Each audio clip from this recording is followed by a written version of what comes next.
राधे कृष्णा। आप सभी को कृष्णदास का प्रणाम।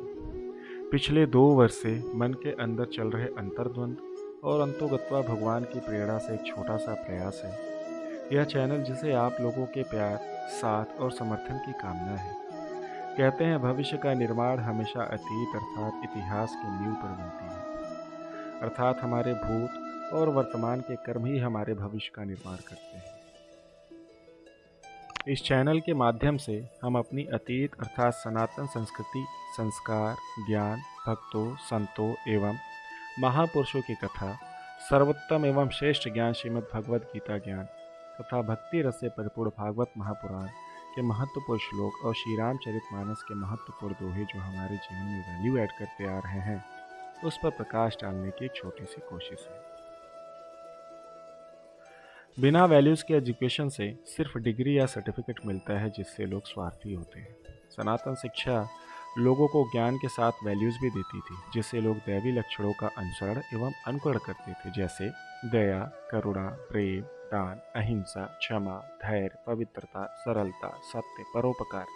ये सभी देवी जात के लक्षण हैं।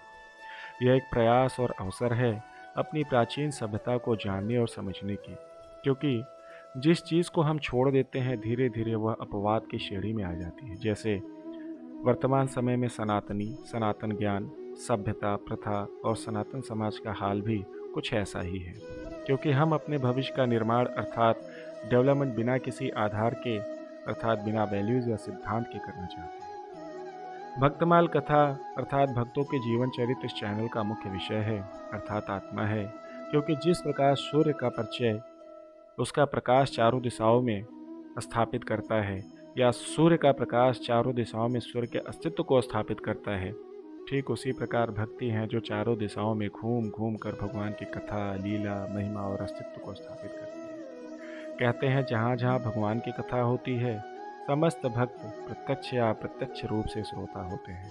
ठीक उसी प्रकार से जहाँ कहीं भी भक्तमाल कथा होती है, प्रथम श्रोता भगवान होते हैं। इस बात का प्रमाण शास्त्रों में और भक्तमाल कथा में कई जगहों पर की गई है। हमारे इस आर्यावर्त खंड भारत देश में इसी कलयुग में ऐसे न जाने कितने महान भक्त, संत और महापुरुष हुए हैं, जिनका अधिकतर लोग तो नाम नहीं जानते, जैसे श्री नाभाजी, श्री जयदेव जी, श्री विष्णु स्वामी जी, श्री विश्वक्सेन जी, श्री षटकोपाचार्य जी, पंडरी जी, देवाचार्य जी, हरियानंद जी, राघवानंद जी, कुंभन दास जी, संत हरपाल जी, धन्ना जी, पैहारी श्री कृष्णदास जी, हरि राम व्यास जी आदि ऐसे अनेक भक्त, संत और महापुरुष हुए, जिन्होंने आदर्श जीवन जीने का एक जीवंत उदाहरण प्रस्तुत किया। हमारा अतीत या इतिहास हमारा अनुभव होता है, जिसे हम लोग एक्सपीरियंस कहते हैं। प्रोफेशनल लाइफ में भी सीटीसी अर्थात सैलरी व्यक्ति के एक्सपीरियंस के आधार पर तय होती है। इसीलिए हम लोगों को अपना इतिहास अर्थात एक्सपीरियंस पता होना चाहिए और अपने साथ रखना चाहिए, जिससे हमारे जीवन का मार्ग प्रशस्त हो सके। आप लोगों से विनम्र निवेदन और प्रार्थना है कि इस प्रयास को सब्सक्राइब, लाइक और शेयर करके अपना ढेर सारा प्यार दीजिए। अंत में राधे कृष्ण।